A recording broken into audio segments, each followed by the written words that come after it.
Olá, uma boa noite. A gente já começa o ano pensando nos grandes desafios de 2012. Para os empresários, é mais ou menos assim. Bom, eu tenho que tocar o meu negócio, vender mais, buscar crédito, me relacionar com os fornecedores e clientes e, além de tudo isso, eu tenho que tratar da segurança da informação. Eu tenho que prevenir fraudes e melhorar todo o sistema de controle interno da minha empresa. Esses são desafios extremamente importantes na hora de você gerir o seu negócio, mas ao mesmo tempo é aquela situação que você não pode ficar preocupado demais com essas questões, senão você não faz o teu próprio negócio. A gente tem que discutir essa questão com muita seriedade. É isso que nós vamos fazer no dia de hoje com os meus dois convidados. São os diretores da Darius Consultoria, o Jefferson Daddario e o Marcos Assi. Essa empresa é especializada em gestão de riscos estratégicos. Eu sou Fátima Tussi e quero a sua participação aqui no Economia e Negócio. Você sabe que pode enviar sua pergunta, seus comentários para o site da Record News que aparece aí no seu vídeo. E lá você também encontra as nossas entrevistas de programas anteriores. Visitam a gente. Eu acho que essa questão de segurança passa necessariamente por uma questão de eu conhecer, em primeiro lugar, o meu próprio negócio e os riscos. É isso, Jefferson? Com certeza. Como é que eu faço essa questão? Como é que eu analiso o risco que eu tenho? Por experiência já triste primeiro ou temo como prevenir antes? Não, acho que a prevenção é o grande foco, né? E acho que um dos pontos principais é entender bem o seu negócio. Isso na prática, mapear os processos que existem na empresa, detalhar a quantidade de pessoas inseridas no negócio, de tecnologia inserida no negócio, a dependência de fornecedores. Então, eu preciso entender bem cada processo, cada departamento que eu tenho na empresa, para aí sim entender bem, mapear os riscos e fazer toda uma preparação para incidentes. Essa questão eu faço mas através de tecnologia, quer dizer, são softwares, são sistemas que vêm ou eu tenho que ter toda uma estrutura. Como é que funciona na prática? Questão de sistemas, os softwares, ou você usar alguma metodologia, vai depender muito do tamanho da empresa e da capacidade que ela tem. O ideal é o seguinte: primeiro conhecer o negócio, que o Jefferson falou, entender o negócio, entender o que as pessoas fazem, como fazem e aonde pode ocorrer as falhas, onde pode acontecer os erros, onde pode ocorrer as perdas. É a questão básica, independente do sistema. Você pode ter um caderno universitário e anote. Eu só vou para ele dizer a vulnerabilidade que tem. Pode esquecer o registro, quem vê, quem assina, quem valida. A questão não é sistema, é entender o negócio. É o principal que a gente fala para a pessoa assim: você trabalha com risco, seu negócio tem risco. É risco de demanda, é risco de cliente, é risco de fornecedor. Existem setores que têm riscos maiores nessa área do que outros? Jefferson, ou é tudo igual? Não, depende do negócio. Obviamente, alguns setores da empresa oferecem riscos mais inerentes à Então, são atividade. mais áreas da empresa do que setor de atividade, é isso? Porque o que eu perguntei foi setor de atividade. Não, igual, idêntico. É igual. Cada setor vai ter a sua particularidade e cada empresa vai ter a sua particularidade de risco inerente ao negócio, proveniente do mercado, proveniente de parceiros, da estrutura que ele está. Mas dentro dos negócios, existem as áreas em que você tem risco maior. Quais são? Olha, tecnologia é uma área hoje, por ela suportar a maior parte dos processos da empresa e ser um alvo clássico de crackers ou até de fraudes, obviamente é um setor muito olhado. Financeiro e contábil também, aí vem logo na sequência, acho que são dois grandes pontos que oferecem muitos riscos. Tá. Quais os piores? As piores, assim, me dê alguns exemplos, as situações, sem citar a empresa, claro, mas de situações onde as perdas poderiam ser grandes e vocês conseguiram, ou você conseguiu, ao detectar, ao mostrar onde estava o início da vazão, porque eu acho que é por aí que você pega, vocês pegam o início de vazão, é isso? Eu vou deixar até as questões contábeis e financeiras para o Marcos. Tá. Eu vou focar pontos muito importantes. As empresas não detalham muito os seus processos. Por não detalhar esses processos, elas não conseguem entender, eventualmente, riscos de fornecedores. Fornecedores é um ponto que, hoje em dia, você depende de um link de internet de uma provedora. você depende de uma tecnologia, você depende de um fabricante de software, às vezes a empresa depende de um operador logístico, ela depende de uma empresa que ela terceirizou. E, ou seja, uma dessas coisas que possa vir a falhar no processo, que possa vir, eu já comprometo toda a minha entrega, ou, enfim, todo o meu processo. Uma grande operadora de telecom, o ano passado, teve um problema com fornecer um serviço de banda larga, de ADSL. Ela afetou 400 municípios de forma indireta, ela afetou grandes empresas que dependiam do seu serviço e ela é um fornecedor estratégico para muita gente. Não adianta a gente falar em internet, em e-mail, você depende de um link. Ok, mas nesse caso, por exemplo, então vou pegar esse caso concreto. O que é recomendável para uma empresa ter mais de um fornecedor? Exatamente. É isso? Analisar. Ou seja, ter... Se o negócio é tão fundamental para o negócio dela, eu tenho que ter um backup, é isso? Um plano de continuidade, um plano de contingência. Por quê? Se eu dependo daquilo, eu preciso ter duas opções. Uma pessoa que te fornece o link, hoje, note uma coisa, nós temos TV, telefone e internet, muitas vezes de um único fornecedor. Parou tudo. Eu não tenho mais nada. Hoje a internet virou um problema familiar. Cai o link hoje, o pai briga com a mãe, o filho briga com a mãe, olha, caiu a internet. Não é mais o problema da TV, não está funcionando. E nas empresas também. Então, hoje, a questão custo. Eu tenho um custo melhor se eu comprar tudo isso de um único fornecedor. Óbvio, mas qual é o risco? Eu sou uma empresa que fornece os serviços de e-mail para o mercado. Eu não posso depender de um único link. Ou eu não posso, se eu preciso de e-mail, eu preciso de link de internet, eu tenho que avaliar o risco disso e ter 2, 3 opções. Não é? Então, a tecnologia, obviamente, a gente quer ter um único fornecedor. Muitas empresas, pelo apelo de custo, falam, vou consolidar em um único fornecedor. Mas você tem que analisar quanto aquilo é importante para o seu negócio. E muitas vezes o que parece ser um custo a mais, não é uma segurança a mais. Eu tenho uma opção. O que eu faço se parar, por exemplo, um fornecedor de link, fornecedor de internet? Muitas empresas hospedam sites, websites ou serviços de comércio eletrônico. Onde está isso? Se parar isso, quanto custa para a sua empresa parar suas vendas na internet? Quer dizer, você recomenda que, além de eu ter este serviço, de eu ter um sistema alternativo, eu tenho que ter um certo rastreamento até de todo o processo do meu fornecedor. Não simplesmente eu olhar na junta comercial se ele é um bom fornecedor. Não, é olhar mais atentamente. Fazer um plano de continuidade do seu negócio, fazer uma análise de risco com os seus fornecedores todo ano, incluir isso nos contratos. Mas o fornecedor de banda larga ou de link de internet já vem um contrato padrão. Tudo bem. Mas algumas empresas são maiores, elas podem exigir determinadas cláusulas específicas. Elas exigirem desse grande fornecedor. Isso também pressupõe a gente ter um sistema cada vez mais aberto e menos oligopolizado ou fechado do que a gente vivencia hoje, né? Exatamente. Mais fornecedores, mais concorrência é melhor para o empresário. Você tem mais opções. Existem regiões no país que você tem um único fornecedor de um serviço. Hoje tem muitas empresas que estão pegando a sua área de tecnologia e colocando dentro de um fornecedor, de um data center, que existem ótimas opções em São Paulo e no Nordeste. O empresário fica, ou eu coloco ali, ou eu não coloco em nenhum outro lugar, porque não há muitas opções.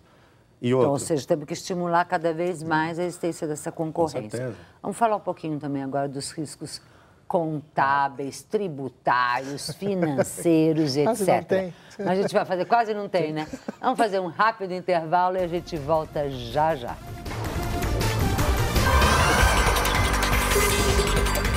De volta com Economia e Negócios, já dando as primeiras dicas de 2012 com a Darius Consultoria, mostrando para você os riscos que existem inerentes a qualquer negócio. Riscos esses que Jefferson colocou dentro da área de tecnologia, tal, todas as precauções no primeiro bloco que a gente deve ter. E agora o Marcos pode me passar os riscos, na verdade, outras áreas. Contábil, fiscal, tributário. Esses, inclusive, da própria dinâmica do sistema de mudanças contínuas, não tem? Na realidade, a gente sempre indica muito ao pessoal, assim, que como a legislação aqui no Brasil tributária quase não muda, né? É a mesma desde 62, assim, né? Brincadeira à parte, muda o tempo inteiro. Então, as pessoas têm que estar mais preparadas, assim, de preparar os procedimentos dentro das organizações para que não seja impactado com perdas desnecessárias. Né? Porque a carga tributária é grande, as obrigações são grandes, a contabilidade hoje está sofrendo por mudanças absurdas, assim, em termos, porque nós não fomos preparados no Brasil para atender a nova contabilidade. Então, falar de contabilidade internacional, para muitas pessoas, é uma novidade absurda. Porque... Mas o que eu tenho que fazer? O que a empresa tem que fazer nesse caso? Quer dizer, ela tem que manter estruturas provavelmente caras para ficar se atualizando o tempo inteiro, para...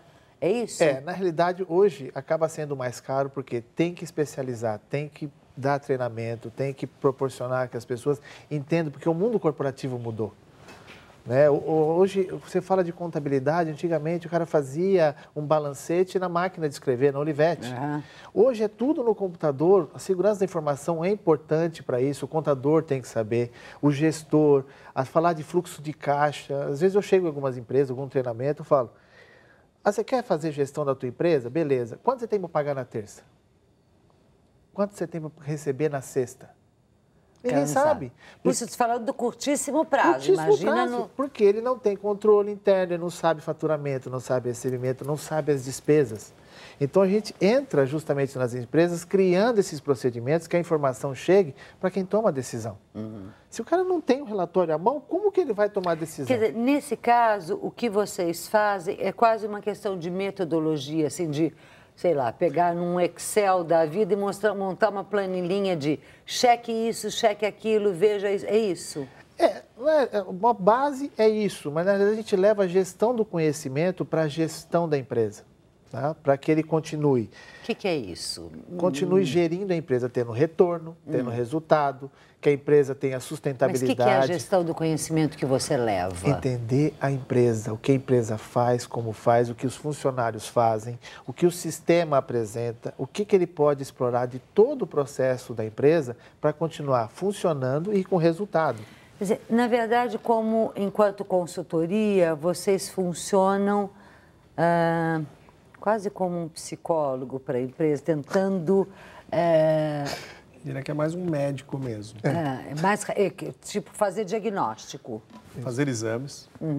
Ou seja, muitas empresas, a gente pergunta, qual é o seu negócio? É vender papel. Ou é vender tecido. Ok. Como você faz isso? Quais áreas existem?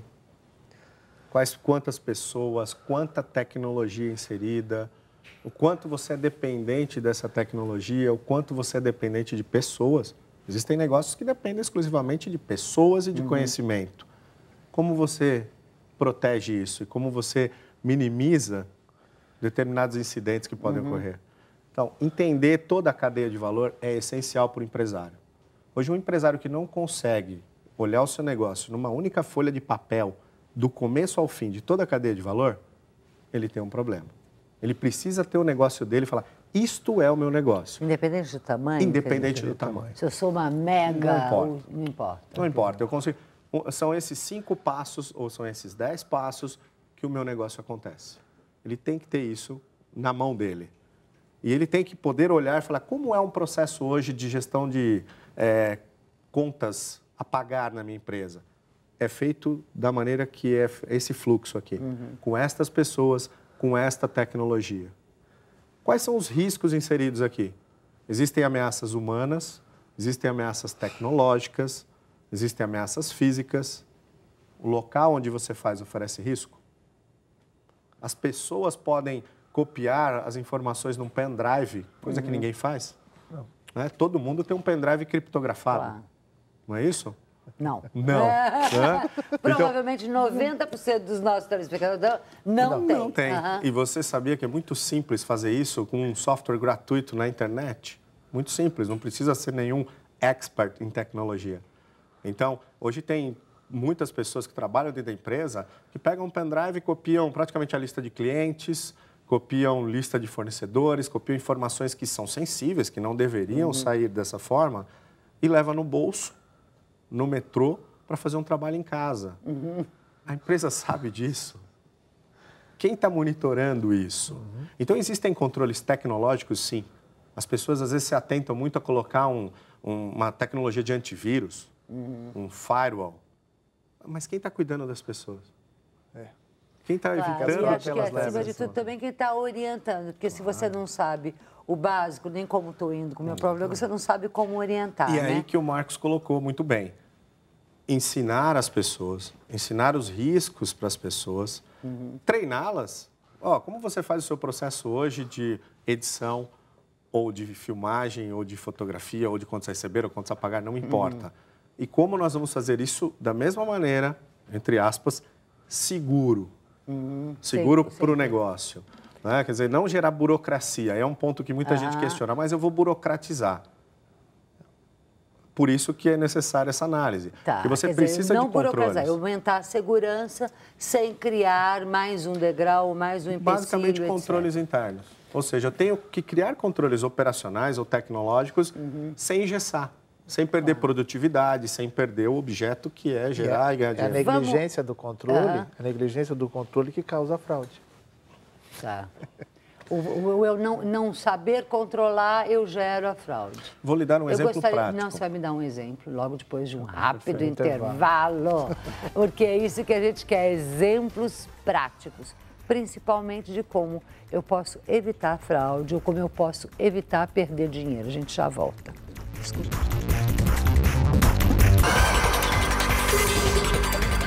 De volta com Economia e Negócios, na nossa conversa com os diretores da DAIOS, falando sobre toda a questão de segurança, de proteção e dos riscos que envolvem uma empresa. Ambos iam me dar exemplos. Jefferson, começa com o teu.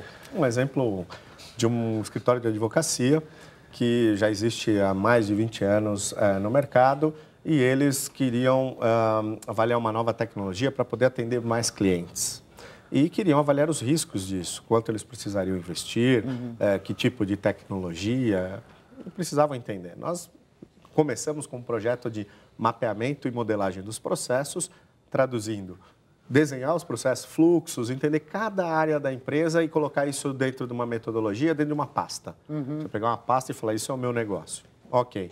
Numa dessas análises, entendendo um dos processos, a gente notou que um determinado processo não fazia um controle de quantos contratos eram analisados por mês. Simples.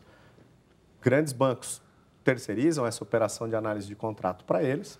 Eles deveriam fazer o quê? Os bancos pagam por uma certa quantidade por mês e eles estavam analisando o dobro. O dobro, ou seja, poderiam ganhar muito mais sem cobrar. Então, note, o empresário está preocupado em crescer o negócio, para crescer o faturamento, para dobrar de tamanho. Mas ele já estava trabalhando por 2. Só que havia uma pessoa que trabalha há muito tempo lá, pessoas inseridas no dia a dia, ele já trabalhando. O inverso também poderia ser verdadeiro, deixando o cliente insatisfeito. Ou seja, alguém não estaria fazendo o tanto que o contrato validaria. Teu exemplo, conte-me. Por exemplo, a gente fala de grandes mercados que tem todo um processo, né, de sair do estoque, passa pelo caixa, né? Então, teve um outro mercado um tempo atrás, aí, semana passada, que a pessoa do estoque tirava as bicicletas da caixa e colocavam TVs de 42 polegadas. Diferença de preço quase inexistente, né? Pouca coisa, imagina. Fechavam a caixa, só que poderiam passar com esse produto só no específico, num caixa bem específico, porque ele era da equipe, estava no conluio com o processo. E passava por ele não verificava a mercadoria, porque já sabia, e passava ali uma LCD de 42 polegadas. Dentro de uma caixa e pelo preço de uma bicicleta. Que era outra coisa. E o mais importante é o seguinte, que o pessoal de prevenção à fraude tinham 3 pessoas envolvidas. Eles deveriam ser as pessoas de controle interno que estavam envolvidas. Então, independente do processo, precisa entender aonde pode falhar. É isso que a gente entra para assim, quem faz isso, como faz e por que faz. E a partir daí detectar quem pode falar. Porque, obviamente, a gente pode ter risco em toda a cadeia. Se você diminuir a chance de alguém sair vitorioso, você diminui a chance da fraude. Gente, super obrigada pela participação, pelo alerta de vocês, pela ação que vocês fazem. E a gente vai agora acompanhar o meu querido Ricardo Camargo, da Associação Brasileira de Franchise, que sempre tem novidades para a gente. Vamos lá, Ricardo, é com você. Olá, amigos. Olá, Fátima. Bem-vindos mais uma vez ao Espaço Franquia ABF. A ABF, de olho na penetração, na interiorização do franchise no mercado brasileiro, esteve participando em novembro de mais um evento importantíssimo, a primeira feira de franchise do norte do país. Não poderia ser diferente, nós escolhemos Manaus como sede deste evento, porque Manaus passa por uma rota de desenvolvimento acentuado. A Zona Franca foi reativada em seus contratos, né? Foi prolongado o contrato da Zona Franca, mas além disso, muitas indústrias hoje fazem a implantação dos seus negócios em Manaus até para se beneficiar da questão de impostos. E isto faz com que o mercado esteja em total ebulição. Mas não só Manaus, todos os governos do norte mandaram representantes, nós tivemos um estande para cada estado, com o apoio respectivo de cada um dos seus SEBRAES. Além disso, nós tivemos mais de 5.000 pessoas visitando durante os 3 dias de feira, mais de 100 marcas presentes, e foi uma ótima oportunidade de algumas marcas, principalmente da região sudeste, sediadas de São Paulo e Rio de Janeiro, de aportarem no mercado do norte, usando Manaus como sede. Mas nós tivemos também muitos representantes do Pará. Belém hoje é uma das metrópoles também mais importantes do sistema de franchise na região norte. E os outros estados menores também já começam a ter aportes muito fortes na área de franchising, até porque muitos shopping centers estão sendo implantados nestas regiões. Manaus, então, foi a primeira experiência na região norte e isso deve continuar para o ano que vem. Mais informações sobre esse fato, primeiro da região norte, vocês podem obter diretamente no nosso site, abf.com.br. É com você, Fátima. Obrigada a você que esteve nos acompanhando. Você sabe, Encontro Marcado com Economia e Negócios, toda segunda, quarta e sexta, às 11 da noite, aqui na Record News. Jornalismo 24 horas de plantão.